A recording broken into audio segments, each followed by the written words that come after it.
ஐரோப்பாவின் லண்டனின் மிகவும் பிரபலமான நோட்டிங் ஹில் பகுதியில் வசிக்கும் செல்வந்த தம்பதியினர் தங்களது வீட்டின் மொட்டை மாடியில் அமைந்திருந்த அலங்கார சடி தொட்டிகளை அகற்றுமாறு நீதிமன்றம் உத்தரவிட்டுள்ளது.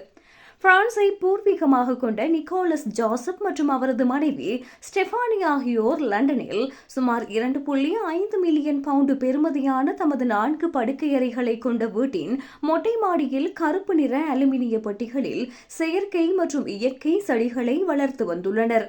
இந்த சடி தொட்டிகள் ஒரு தடுப்பு சுவர் போல உயர்ந்து நிற்பதாகவும் இதனால் பக்கத்து வீடுகளுக்கு கிடைக்கும் சூரிய வெளிச்சம் மறைக்கப்படுவதாகவும் அண்டை வீட்டார் முறைப்பாடு செய்துள்ளனர். இதுகுறித்து விசாரணை நடத்திய கென்சிங்டன் மற்றும் செல்சியா நகரசபை மற்றும் திட்டமிடல் ஆய்வாளர் ஜேசன் விட்ஃபீல்டு ஆகியோர் அறிவுறுத்தல் விடுத்துள்ளனர். இதற்கமைய இந்த கருப்பு நிறப்பட்டிகள் வீட்டின் உயரத்தை தேவையற்ற முறையில் அதிகரித்து காட்டுகின்றன. இந்த பகுதியை ஒரு பாதுகாக்கப்பட்ட வலயமாக அரசாங்கம் அறிவித்துள்ளதால் சிறிய மாற்றங்களுக்கு கூட அனுமதி பெற வேண்டும். ஆனால் இவர்கள் உரிய அனுமதி பெறவில்லை. அடுத்து வரும் 3 மாதங்களுக்குள் அந்த அனைத்து சடி தொட்டிகளையும் தம்பதியினர் அகற்ற வேண்டும் என அறிவுறுத்தப்பட்டுள்ளது. நாங்கள் எமது அண்டை வீட்டாரின் தனியுரிமைக்காகவே இந்த செடிகளை வைத்தோம்.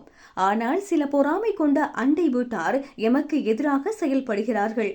ஒரு சாதாரண கூரை தோட்டம் இவ்வளவு பிரச்சனையை தரும் என்று நாங்கள் நினைக்கவில்லை என வேதனையோடு அவர்கள் கூறியுள்ளனர்.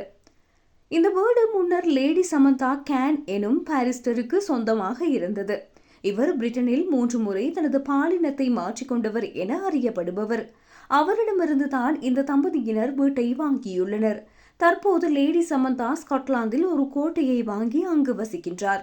லண்டன் போன்ற இடங்களில் ஒரு செடி வைப்பதற்கும் கூட பக்கத்து வீட்டாரின் அனுமதி மற்றும் சட்ட விதிகளுக்கு கட்டுப்பட வேண்டும் என்பதற்கு இந்த சம்பவம் ஒரு பாடமாக அமைந்துள்ளமை குறிப்பிடத்தக்கது.